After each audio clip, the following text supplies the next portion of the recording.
కోడి రామ్మూర్తి నాయుడు ఈ పేరు కొద్ది మందికి మాత్రమే తెలిసేమో. ఒక తెలుగువాడిగా మనం కోడి రామ్మూర్తి నాయుడు పేరును గర్వంగా చెప్పుకోవచ్చు. కోడి రామ్మూర్తి నాయుడు ప్రపంచాన్నే ముక్కున వేలేసుకునేలా చేసిన కండల వీరుడు. ఆయన ఏనుగును తన ఛాతిపై నిలుపుకున్నాడు. ఇనుప చైన్లను తునాతునకలు చేసిన మల్ల యోధుడు. కారును నోటితో ఆపిన కలియుగ భీముడు. మొత్తంగా ఆయన ఇండియన్ హెర్క్యులస్. ఆయన కుస్తీ పడితే ఒంటి చేత్తో 2 సెకన్లలో ఎవరినైనా మడత పెట్టేస్తాడు. ఒకప్పుడు పంజాబ్ లో మల్ల యోధులు బాగా ఉండేవారు. భారత్ లో రెజ్లింగ్ అంటే పంజాబ్, కాశ్మీర్, ఆ తర్వాత మన తెలుగు వాళ్లే. పంజాబ్ లోని వీరాది వీరులను కుస్తీ పోటీల్లో ఒంటి చేత్తో ఓడించాడు. అయితే కోడి రామ్మూర్తికి పేరు తెచ్చింది మాత్రం ఆయన విన్యాసాలే. చాటంతా ఆయన ఛాతి, బుర్రం మీసాలు. సరిగ్గా ఆయన్ను దగ్గరుండి చూస్తే భయపడిపోవాల్సిందే. ప్రపంచంలోని మల్ల యోధులంతా తమ బలాన్ని పెంచేందుకు, కండ బలాన్ని చూపించేందుకు కిలోల కొద్దీ మాంసాన్ని తినేవాళ్లు. విపరీతంగా గుడ్లు, మాంసం తిని బలిష్టంగా తయారయ్యేవారు. కానీ కోడి రామ్మూర్తి మాత్రం కూరగాయల భోజనం తిని ఇనుప చైన్లను తెంచేవారు. అది ఎలా సాధ్యమంటే నాకు పుట్టుకతోనే ఉక్కు నరాలు వచ్చాయని సరదాగా చెప్పేవారు. బ్రిటిష్ రాజు కోడి రామ్మూర్తి విన్యాసం చూసేందుకు లండన్ పిలిపించి మరీ ప్యాలెస్ లో ఆయనతో విన్యాసాలు చేయించుకున్నారు. స్వయాన బ్రిటన్ కింగ్ జార్జ్ కారు నడిపితే వెనుక వైపున తాళ్లు శరీరానికి కట్టుకునేవాడు. కారుపై రాజు ఎక్సలేటర్ తొక్కుతున్న ఇంచు కూడా కదిలేది కాదు. రామ్మూర్తి బలాన్ని చూసిన తెల్లదొరల నోళ్లు వెళ్లబెట్టడమే కాదు, ఆయన టాలెంట్ చూసి చప్పట్లతో సత్కరించారు. ఆయన విన్యాసం చూసిన రాజు ఇండియన్ హెర్క్యులస్ అనే బిరుదు ఇచ్చి భారీ నగదు బహుమతి కూడా ఇచ్చి సత్కరించారు. అప్పటి నుంచి భారత్ లో కలియుగ భీముడిగా పిలువబడ్డారు రామ్మూర్తి. ఇంత పేరు ప్రఖ్యాతులు సంపాదించుకున్న కోడి రామ్మూర్తి శ్రీకాకుళంలోని వీరఘట్టంలో 1882లో జన్మించారు. ఆ ఊరిని హీరోస్ విలేజ్ అని పిలిచేవాళ్లు. ఆయన చిన్నప్పుడే తల్లి చనిపోవడంతో తండ్రి అల్లారు ముద్దుగా పెంచాడు.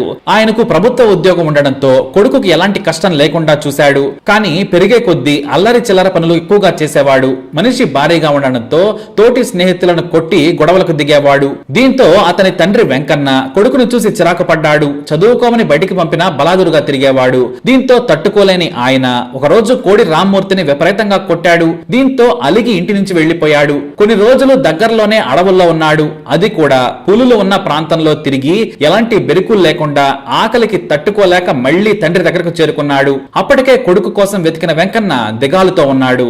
రామ్మూర్తి ఇంటికి రాగానే తండ్రి వెంకన్న కౌగిలించుకున్నాడు.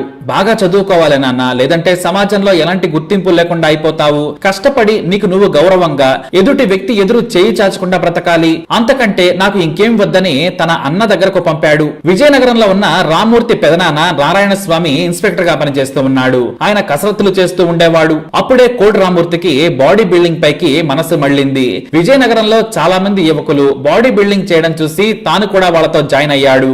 ఎంతలా అంటే 6 నెలల్లో కండలు తిరిగిన ఉక్కు మనిషిలా అయ్యాడు. ఇటు చదువు కూడా పర్వాలేదనిపించడంతో ఆయన 10th క్లాస్ కు వచ్చేసరికి బడిలోనే ఫిజికల్ ఎడ్యుకేషన్ టీచర్ గా ఉద్యోగం వచ్చింది. ఆ రోజుల్లో ప్రతి స్కూల్లో పీఈటీలు కంపల్సరీగా ఉండాలని బ్రిటిష్ ప్రభుత్వం ఆదేశాలు జారీ చేయడంతో రామ్మూర్తి తనకు తెలియకుండానే జీవితంలో సెటిల్ అయిపోయాడు. తన స్నేహితులతో కలిసి విన్యాసాలు చేయడం నేర్చుకున్నాడు. స్కూటర్లను ఆపటం, చైన్లను వంచటం, ఛాతిపై ఏనుగును నడిపించుకోవడం లాంటివి చేశాడు. కోడి రామ్మూర్తి ఇలాంటి అరవేర భయంకరమైన విన్యాసాలు ఎన్ని చేసినా విజయనగరం మాత్రం దాటలేదు. కానీ మద్రాస్ లో సాహస విన్యాసాల పోటీలు నడుస్తున్నాయని తెలిసి వెళ్లాడు రామ్మూర్తి. అక్కడ ఆయన ఇనుప గొలుసులను అలవోకగా తెంచేశాడు. అతని 2 భుజాలకు 2 బైకులను తాళతో కట్టుకుని నిలబడ్డాడు. బైకర్లు స్కూటర్లకు ఎంత ఎక్సలేటర్ ఇచ్చినా ఇంచు కూడా కదలలేదు. పైగా పైకి లేచేవి. ఆయన ధైర్యాన్ని, బలాన్ని చూసి జనం తండోపతండాలుగా వచ్చారు. ఆఖరుగా ఛాతిపై ఒక పెద్ద బల్లను పెట్టుకుని దానిపై ఏనుగును నడిపించుకున్నాడు. ఆ ఒక్క విన్యాసంతో యావత్ బ్రిటిషు అలాగే ఇండియన్ పెద్దలకు కూడా రామ్మూర్తి పేరు తెలిసిపోయింది. స్వయంగా ఇండియన్ వైస్రాయ్ రామ్మూర్తిని పిలిపించుకొని విన్యాసాలు చేయించుకొని చూసి అబ్బురపడ్డారు. ఆ తర్వాత ప్రముఖ స్వాతంత్ర సమరయోధుడు బాలగంగాధర్ తిలక్ ఆయన్ను ప్రపంచానికి పరిచయం చేశారు. తిలక్ రెఫరెన్స్ తో భారత్ లో చాలా చోట్ల ఇలాంటి సాహస విన్యాసాలు చేశారు.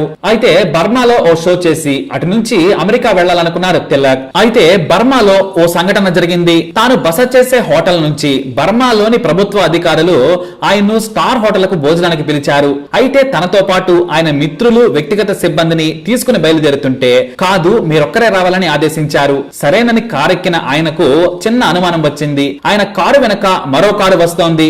ముందు కారు డ్రైవ్ చేస్తున్న డ్రైవర్ ఏమో ఏమీ మాట్లాడటం లేదు. ఇక రామ్మూర్తికి వెంటనే ఏదో డౌట్ కొట్టి వెనుక సీట్ లో ఉన్న ఆయన డ్రైవర్ పేక పట్టుకుని కారు ఆపమని చెప్పాడు. లేదంటే మెడలు విరిచేస్తానని చెప్పడంతో కారు స్లో చేయగానే దూకి బయటకు పారిపోయాడు. ఆ తర్వాత చీకట్లో తన హోటల్ కు చేరుకొని అక్కడ నుంచి వేరే కారులో మరో హోటల్ కు మారిపోయి విదేశీ ప్రయాణాన్ని రద్దు చేసుకుని మళ్లీ మద్రాస్ వచ్చేశారు ఆయన.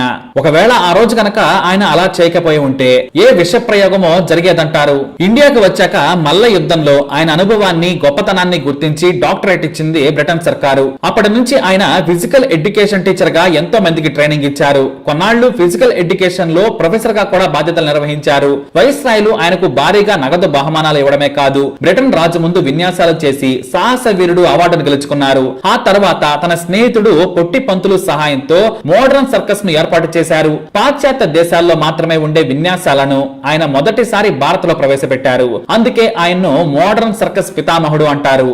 ఏ దేశంలో లేని విన్యాసాలను ఆయన తన సర్కస్ కంపెనీలో ఎంతో మంది యువకులకు ట్రైనింగ్ ఇచ్చి మరీ చేయించారు. ఇక ఆయన సర్కస్ కు వేలాదిగా వచ్చేవారు జనం. ఆ రోజుల్లోనే కోట్లు సంపాదించారు ఆయన.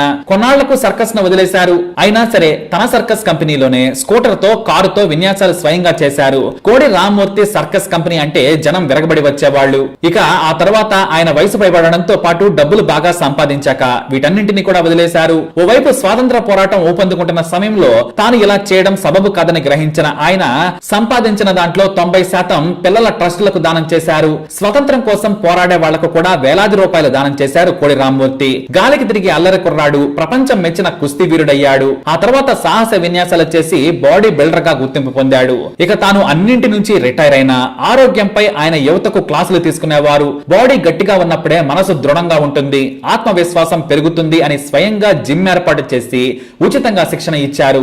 స్వాతంత్రం కోసం దేశవ్యాప్తంగా జనం పోరాడుతున్న సమయంలో ఆయన తనవంతు సాయం చేశారు. వేలాది మందికి ఆర్థిక సాయం చేస్తూనే వెనకుండి పోరాటం కూడా నడిపించారు. ఆయన తన జీవిత చరమాంకలో ఎలాంటి అనారోగ్యానికి గురి కాలేదు. సాధారణంగానే 1942లోనే స్వతంత్రం రాకముందే స్వర్గస్థులయ్యారు కోడి రామ్మూర్తి నాయుడు. ప్రపంచంలో వెజిటేరియన్ బాడీ బిల్డర్ మన కోడి రామ్మూర్తి మాత్రమే.